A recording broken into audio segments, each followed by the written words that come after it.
भगवान की जय।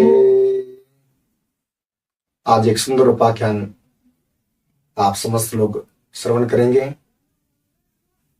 भगवान जो हमारे आदि कवि हुए हैं, जिनका नाम है वाल्मीकि जी। वाल्मीकि जी की जो तपस्थली है, जहां पर उन्होंने तपस्या की है, वो दिव्य एवं पावन स्थान है अमृतसर पंजाब में, जिसको प्राचीन काल में राम तीर्थ भी कहते हैं और वाल्मीकि तीर्थ भी कहते हैं। वहां पर वाल्मीकि जी ने वाल्मीकि रामायण की रचना भी की है। और यह भी उपाख्यान ऐसे विद्वान लोगों का मत है कि जो भगवान लव कुश हुए, उनको शस्त्र विद्या, शास्त्रों का ज्ञान, रामायण का पठन पाठन भी वाल्मीकि जी ने वहीं पर कराया।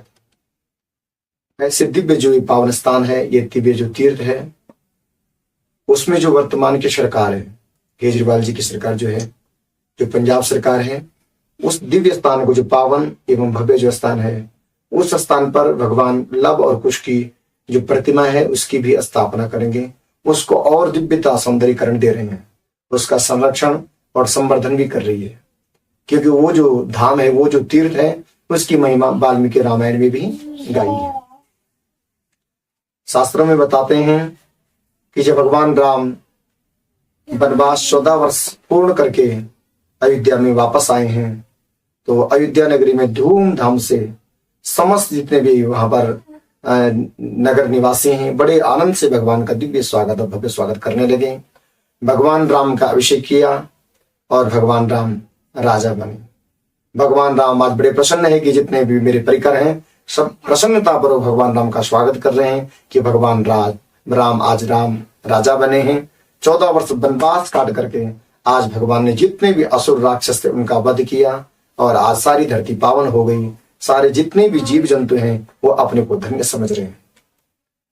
और जैसे भगवान राम अयोध्या में राजा बने, अयोध्या नगरी वालों को पूछने लगे कि राज्य कैसा चल रहा है, तो सब लोगों ने कहा प्रभु जी ये बहुत दिव्य राज्य चल रहा है, बहुत दिव्य राज्य चल रहा है। लेकिन एक न्यूनता आ रही है, एक बात भ्रमित हो रही है, एक बात की अफवाह फैल रही है कि भगवान राम तो बहुत सुंदर है, दिव्य राजा हैं, लेकिन जो उनकी अर्धांगिनी सीता मैया 14 वर्ष तक जब भगवान वनवास में रहे, तो रावण ने सीता मैया का हरण किया। अशोक वाटिका में सीता मैया 14 वर्ष तक रावण के बंधन में रही। ये कुछ अयोध्या की नगरी में कुछ माताओं के भीतर ये बात भ्रमित हो रही है, ये बात फैल रही है। भगवान राम को पता लगा। भगवान राम ने तुरंत लक्ष्मण और शत्रुघ्न को बोला, भैया इधर आओ, जिससे हमारा सारा राज्य सुखमय है और एक सीता मैया के कारण उससे अशुभ हो रहा है। तो हे लक्ष्मण, हे शत्रुघ्न, आप इनको कहीं ऐसे निर्जन वन में छोड़ दीजिए जहां पर कोई ये कुछ समय तक अपना भगवान का चिंतन कर सके, परमात्मा का नाम ले सके।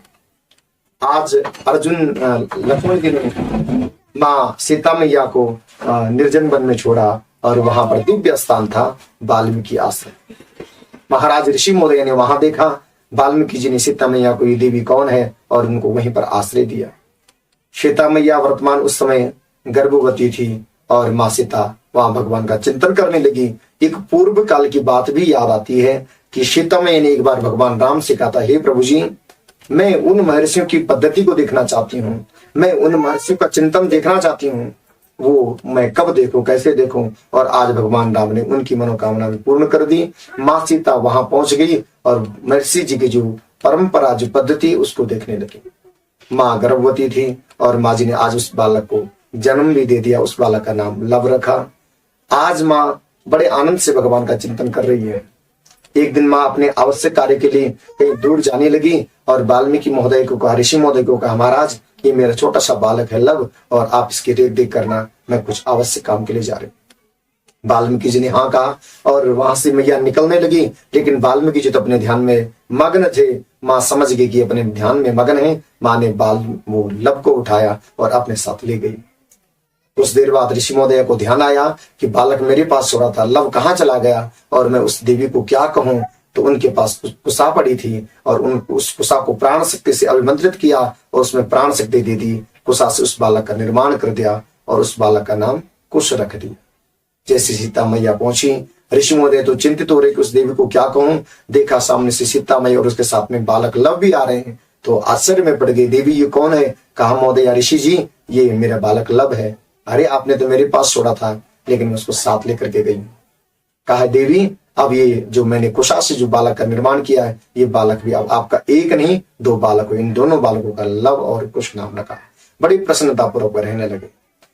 और आज भगवान राम वापस आए, राजा बने। भगवान राम ने अश्वमेध यज्ञ किया और उसने घोड़ा छोड़ना होता है, घोड़ा छोड़ा।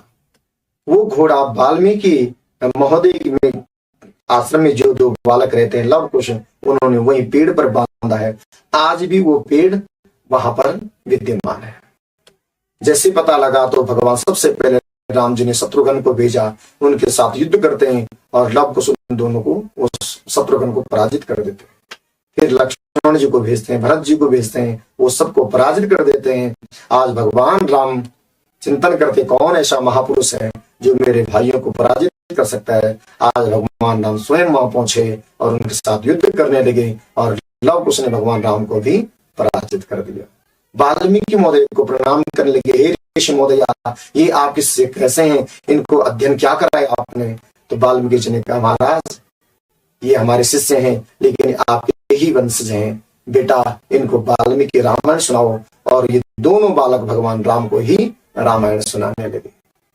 लव कुश कांड में वाल्मीकि रामायण में एक बड़ी सुंदर चौपाई आई है, एक सुंदर मंत्र आया है जिसमें भगवान राम ने लव कुश प्रणाम किया है।